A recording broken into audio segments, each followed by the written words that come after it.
Jésus-Christ,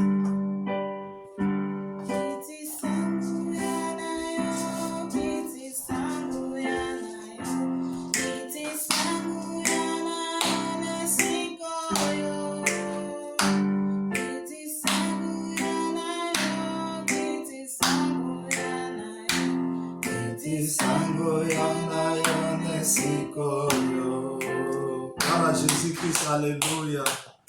Que le nom puissant de Grand Majesté soit béni. Bien-aimés, que Dieu vous bénisse abondamment. Bonsoir à tout le monde. Bana Nzambe. Ya solo biso tozali bana ya lumière de Christ. C'est un moment tozali koya pour na couper ça enseignement afin que l'homme intérieur a joie connaissance. Parce que c'est ça et l'autre chose ça là que tozala ya kubunga, tozala ya kukufa par manque de connaissance. Osée chapitre 4 verset 6 c'est clair. Bible le bien biso que mon peuple périt faute de la connaissance.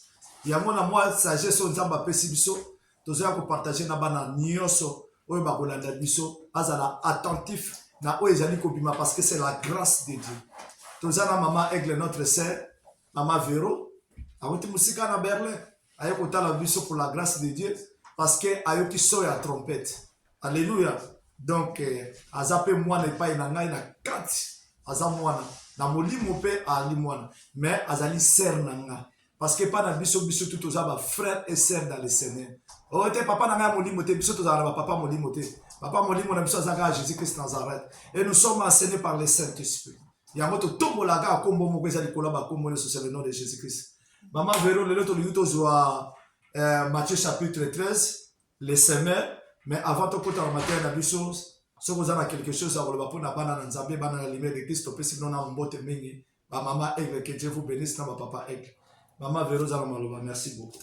Amen. Na pesi bana lumière de Christ, Seigneur son mbote, na kombo na Yesu, biso oyo toza koyoka ozali les sons de trompette. Tozo yoka les sons, les bruits. Yango to moni pe ozalaki Nicodème. Tango pusana ki liboso ya Yesu ayoka ki le son de la trompette. Yango etinda ki ayeba na kopusana ayeba na koyoka soni na za koyoka. Biso pe tozali ba véritable Nicodème oto pusani toza koyoka le son de la trompette. Ezali la trompette des rassemblements za ko rassembler biso c'est la parole véritable, la parole de Dieu. Alléluia. Bien mo yoki ngolo biso toza ba Nicodème. Toyo qui so ya trompette mais faut que ma baningo bazo saisir biso na mokili parce que tu comprendre que son c'est la vie il faut to landango mais so to lobito landango na baninga ba okanga biso il faut to kima bango pendant la nuit parce que la nuit bango batika na ignorance biso to kime pas ya Jésus pour to zo lumière. Donc nous sommes les véritables Nicodème to robeta mo prochainement ton acceptino Nicodème azanan. Nicodème c'est un homme sage. Amen. C'est un homme courageux. Alléluia. Amen. C'est un homme donc tika Nicodème a pambola mesika zali parce que biso to représenter le Nicodème.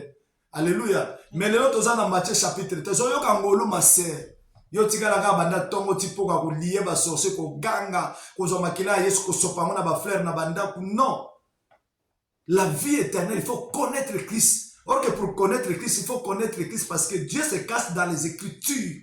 Bible ezali testament na biso. Biso to sala ka nyonso oyo Bible zoloba. To sala ka te po papa pasteur olobi te. To sala ka te po papa prophète olobi te. To sala ka po Bible pesi biso nzela to sala. Donc to zaba frère dans les sermons, tazo kamba biso c'est la parole de Dieu. Amen. Alléluia. Amen. Que Dieu nous bénisse abondamment. Le lot to solo blasi Matthieu chapitre 13 les semeurs. Donc notre sœur Azali pour na ko aider biso dans l'enseignement. Maman Aigle zelato donc dans Matthieu chapitre 13 a révélé biso sentiment il y a enseignement ya lelo. Alléluia bien-aimé dans le Seigneur. Donc oya kolanda biso aza tout cher, a kolanda biso azo vraiment ngolo oye pesa meli biso yepe azo parce que nous sommes dans le temps de la grâce. Genèse chapitre 13 à partir du verset 4. Maman Aigle, c'est ça mon Bible. Que Dieu nous bénisse abondamment. Donc, Matthieu chapitre 13, à partir du verset 4. Yoka bien aimé, yoka les semeurs. Les paraboles. Il faut tout limbola yango. Les semeurs, c'est un parabole. Il faut tout limbola yango. Mais to kenango malembe. Oh, tout ça, les a ma première partie. Les a la noué tout ça là qui. Donc, on a la deuxième partie. Mais le lot, on a la semaine. Parce que tu as 20 à 25 minutes. Maman, aigle toqué. Matthieu chapitre 13, verset 4. Un semeur sortit pour s'aimer. Comme il s'aimait, une partie de la semence tomba le long du chemin. Les oiseaux virent et la mangèrent. Alléluia.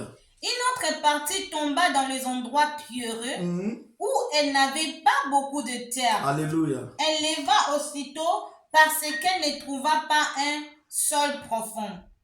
Mais quand le sol parut, elle fit brûler et sécha faute des racines. Une autre partie tomba parmi les épines. Les épines montèrent et l'étouffèrent. Une autre partie tomba dans la bonne terre. Elle donna du fruit, un grain 100 ou autre 60 ou un autre 30. Amen. Bien aimé, yoka suko verset 9, na 10. Allons-y, maman.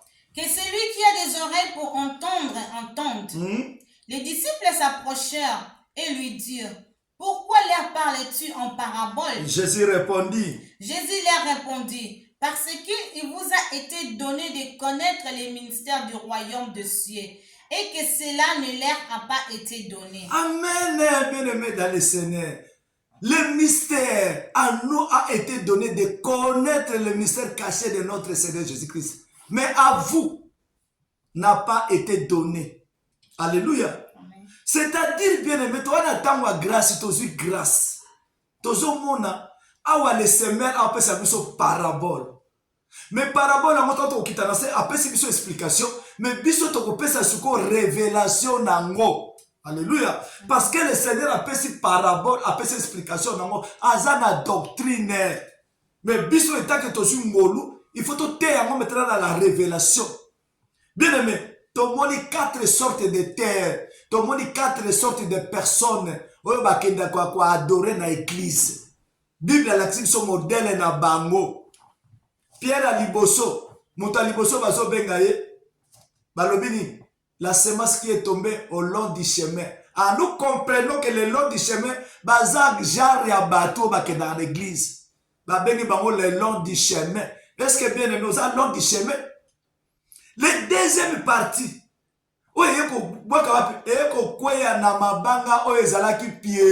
Endroit pierré. Nous comprenons que la deuxième personne qui se trouve dans l'église s'appelle l'endroit pierré. Alléluia. Bien aimé, Bible l'activité batu ya misato. Baza peka kana l'église. Balobi ni, balobi bazali les épines. Alléluia. Et ça peut monter maman aigle. Amen. Les épines. Alléluia. Parce que les épines moussala namoni. Les épines moussala namo, ils ont semence. Ils ont tout semence pour semence koufa. Mais Bible a expliqué biso cette parabole. Bien aimé, mais sur les 4 personnes, oh bazo l'acception baza léon église. Ori trois tokuta bango baza malamu, mais tokuti kara une personne qui est la semence, qui est une bonne terre. Yé soka quelle église? Ayoki lilo balanzambe zo pesa ye bon moi. Mais sur les 4 personnes, 4 sortes de personnes de kuti dans l'église, les 3 sont majoritaires.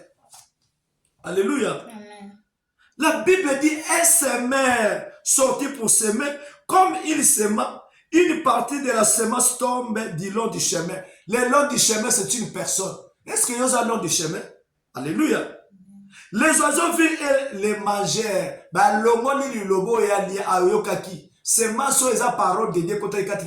Les oiseaux, mais qui sont les oiseaux? Alléluia.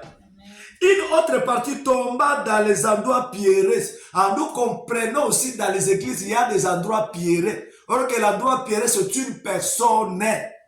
Alléluia. Où elle n'avait pas beaucoup de terre, elle leva aussitôt parce qu'elle ne trouve pas un sol profond. Mais quand le soleil parut, il fut brûlé et séché faute de racines. Asimba mina elokote. Asimba mina elokote. Yamota moyeye et tumbiye. Et zikisi racine. Parce que racine ne trouvait terre profondité. Parce que ma belé est tondie dans ma banga. Alléluia. Bien aimé, nous peut tout qui m'a mais tu espérer, tu tiens mon lende dans le Christ. Tu as eu zangolu. Christ a eu un biso filmé. Tu as eu vie. Alléluia. Parce que tu tiens qui mon lende. Attends volonté na biso. Attends tu sois comme tonnerre na matoi. Mais tous les jours mbamba, mon lende. Tu as eu zangolu. Christ a habité mon tia bango filmé. Parce que tu as attendre la grâce pour tia bango filmé. Bazo appelle vie. Yango le tu vie tu sois à témoigner mon bal. Alléluia. Amen. Bien aimé. Mais une autre partie tomba parmi les épines, et les épines monteraient et les toufferaient. Alléluia. Donc, on comprend que dans l'église, il y a aussi des épines. Batouba bengami bas épines. Alléluia. Bien aimé. Mais, dans verset 8, Matthieu chapitre 13, verset 8, une autre partie tomba dans la bonne terre, elle donna du fruit, un graissant, un autre 60 et un autre 30.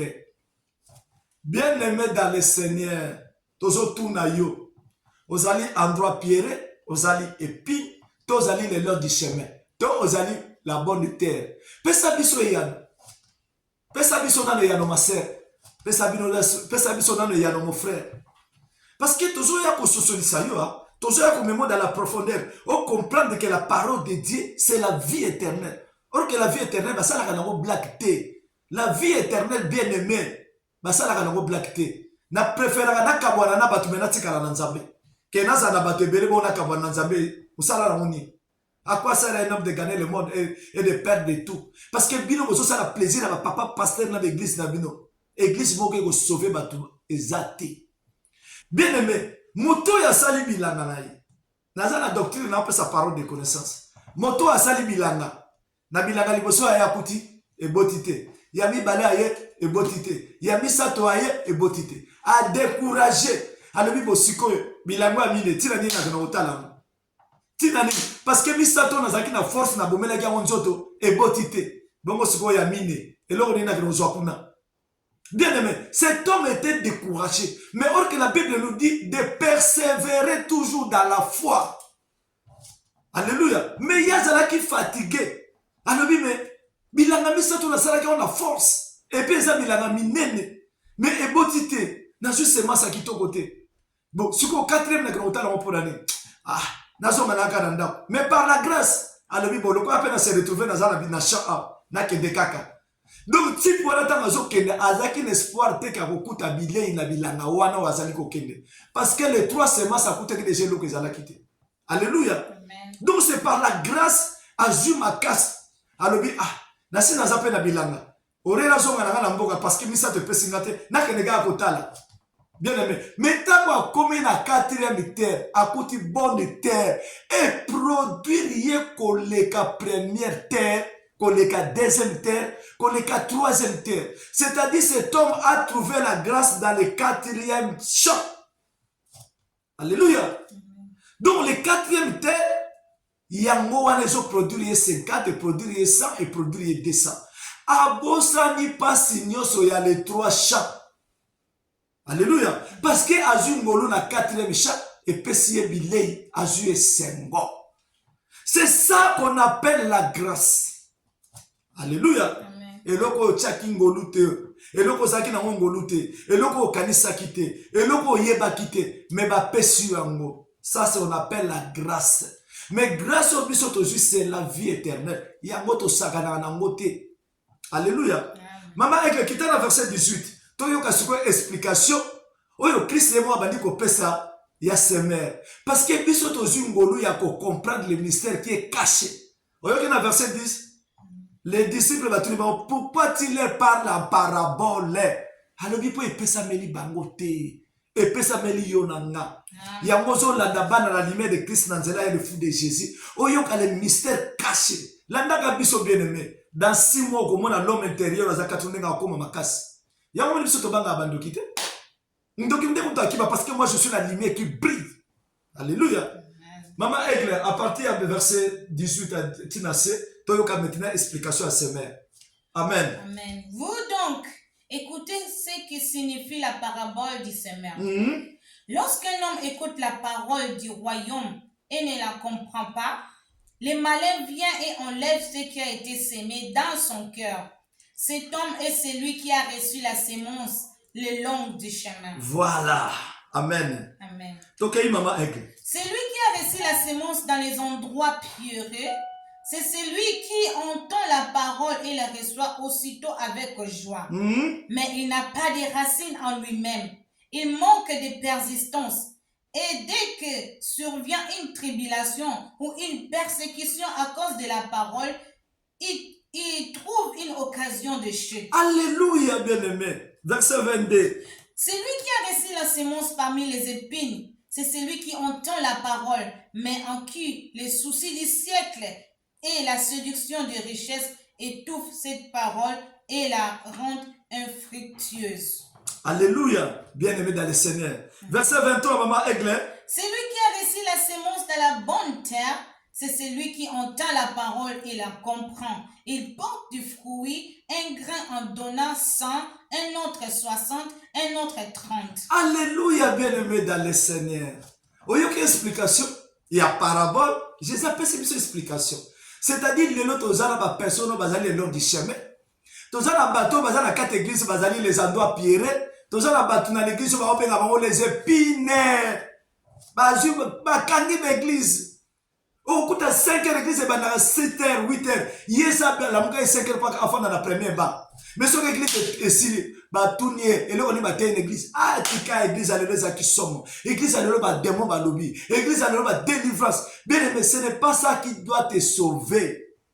Pourquoi il faut connaître Dieu par les Écritures.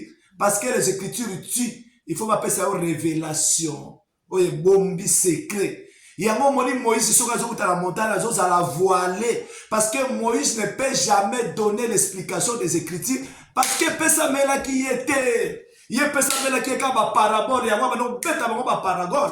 Il y a un moment Moïse béquillé. Parce que Pessamela qui était. Alléluia. Voir à Jésus-Christ Nazareth. Bien, il y a une explication. Mais le dit moto yazoyo kaliloba na nzambe. Alléluia. Mais Bible domine à partir du verset 19. L'oka a bien aimé dans le Seigneur.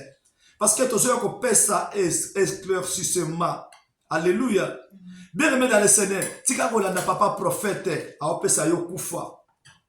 Lorsque un homme écoute la parole du royaume et ne le comprend pas, le malin vient et enlève ce qui a été semé dans son cœur. Cet homme est celui qui a reçu la semence le long du chemin. Bonjour que nous soyons semence le long du chemin. Il y a un moment où il peut s'abîmer vie exaltée. Il y a un moment où il y a un colonioso, katali en famille. Tine la bango ba démon, moto, lié bango. Bonjour soit li lobananzela. Et on peut s'abîmer vite. Alléluia. Parce que bazo peut s'abîmer écriture. Bazo séduire dans ba miracle, dans ba guérison. Dans la révélation, ils ont la prophétie, et koleka, ils ont passager. Mais l'explication des Écritures, c'est ça la vie éternelle. Et pesameli motono se touté. Bisot aux ngolu. Ceux qui ont ngolu, aux oyoka soya trompette, ne okobiki sama. Okomona auto-délivrance par la parole, n'engeni le sala bisot le toko mabana nanzambe. Alléluia. Boutika kozoli loba nanzambe nanzela. Yango moni, les malades oya ko lever binomo. Alléluia. Parce que vous avez rempli na ba souci à biloka mokili. Alléluia, bien-aimé dans le Seigneur. Bien-aimé, celui qui a reçu la semence dans les endroits pierreux, c'est celui qui entend la parole et les reçoit aussitôt avec joie. À quelle église? Mais à comprendre dans côté. Alléluia. Mais il n'a pas de racines en lui. Foi exaltée. Yo tanga akali lo banzambe so ke dimanche en église. Okopola ndenge ni bien-aimé dans le Seigneur. Yo li lo banzambe kaka dimanche so ke église. Omemi na kaye na yo. Bazo filmer yo pe ozo koma. Mais so okomika na ndako bwa ki yango osi baka kaye wana dimanche. Maman église. Ozo mona. Mais biso ba la lumière to sala nani. Tu vérifies avec l'écriture. Tu vérifies avec l'écriture. Est-ce que tu as l'église dimanche? Non, chaque jour. Voilà, chaque jour tu as partagé. Actes des apôtres chapitre 2. Ils étaient tous rassemblés dans la communion fraternelle. Maman, il est ok? Dans le partage du Père. Dans les enseignements. Biso bana la lumière de Christ chaque jour. Tu as la prière. Chaque jour, tu as partagé. potokola. Alléluia. Amen. Balobi motoyo oyo azwi liloba na les endroits pierreux. Azanga ki racine na ye parce que ma beleza ki profonde mabanga eza ko étouffer racine pote moto soki ye beti na mabanga bandi ko tumba racine ya solo nzete emeki ko bota mekufi foi na yo ekokola ndenge ni po yo kendaka église dimanche foi na yo ekokola ndenge ni po yo yokaka liloba na Nzambe dimanche foi na yo ekokola ndenge ni parce que yo respectaka parole de Dieu te. Alléluia, bien-aimé dans le Seigneur. Yango to so ya ko libre. Mama Egle, tchana le commentaire. Yebisa no bana Nzambe na muke oyo ezakati Nzamba te kati na. Biso bana na Nzambe sengi na biso tozala ba bonne terre. Amen. Parce que tant liloba Nzambe eza koya kati na biso esengeli e produire ba fruits. Alors tozala pe na foi kati na biso. Tozala mo ngongo mama po bana ba yo tozala pe na foi kati na biso. Tozala bonne terre. Et tant semence ya malamu ekoya e bana ko bota afin que tu bana ko produire ba fruits ya malamu. Alléluia. La bonne semence c'est la vraie parole, la vérité. Ezate pona simbi Bible boyende na ote ya vérité. Te vérité ezali po yango ekangolinga. Po liloba na Nzambe pesinga bomoi. Loko le pesinga bomoi. Nazali kotambola na kobanga ngo pe nazali kotosa yango nyonso ekobima kati na ngande za vérité. Alléluia. Amen. Bien-aimé dans le Seigneur. La Bible dit dans le verset 21, mais il n'a pas de racines en lui-même. Il manque de persistance. Molende na liloba na Nzambe ezalite. Yango ezo sala ke foi na yo ekweya. Lelo bakuti na église, lelo bakuti na mokili. Lelo bakuti na église, lelo bakuti na mokili. Foi ezate parce que ozangi molende poyo kendaka église chaque dimanche. Alors olingi to bengo mwana Nzambe. So to bengo mopaka no siliki. Est-ce que oza mwana Nzambe? Non. Alléluia. Celui qui a reçu la semence parmi les épines, c'est celui qui entend la parole, mais à qui les soucis du siècle, la séduction des richesses étouffées, cette parole, elle les rendra infructueuse. Alléluia. Lelo to na batu susu bazoka liloba na Nzambe mais liloba na Nzambe zo komisa bango susu ba pakano liloba na Nzambe zo komisa bango toujours na mokili mais balinga to benga bango na Nzambe. Non, bien-aimé dans le Seigneur, que Dieu nous bénisse abondamment. Il y a solo to continuer prochainement toko simba siko bonne terre siko tant to ya to ke na révélation to la sa bonne terre aba bonne terre et pesi biloda ki toko. Est-ce que vous avez bonne terre ma sœur? Est-ce que vous avez bonne terre parce que ça faut ta semence terre. Et ça faut à ma belle. Alléluia. C'est-à-dire que tu as ma belle. La Genèse va dire, tu es sorti de la terre et tu retourneras de la terre. Donc tu as ma belle. Tu as dit, champ, où Christ a joué pour l'eau na semence. C'est-à-dire que tu as bonne terre, malobo tu as et coupé sa vie. Si tu as bonne terre, malobo tu as et coupé sa vie. Que Dieu nous bénisse. Tu vas continuer. Il y a solo semaine prochaine. Oui, c'est la première partie. Deuxième partie, peut-être continuer la semaine prochaine. Que Dieu nous bénisse abondamment. Toujours le bâtiment, nous sommes en besoin de prière. Vous avez besoin d'enseignement. Benga biso na 0049 152 15 17 43 11. Oya kutabana la lumière, tozawa to yambo ne semo. Pe ogozoa grâce, o comprendre par les leçons de comprendre par la grâce de Dieu. Que Dieu nous bénisse abondamment. Maman Egle, sokozana iloba suka pona ko pesa bana nzambe ke ya solo malobeza na mboka yo. Amen. Amen. Vraiment, Nzambe azama lamu biso oto uti kozwa susu bonne semence oto uti kozwa na poko lelo to uti kozwa bonne semence donc ezali liloba Nzambe véritable parole ezali sans levure eza sans levure donc c'est la parole de Dieu. Gloire au Seigneur. Amen.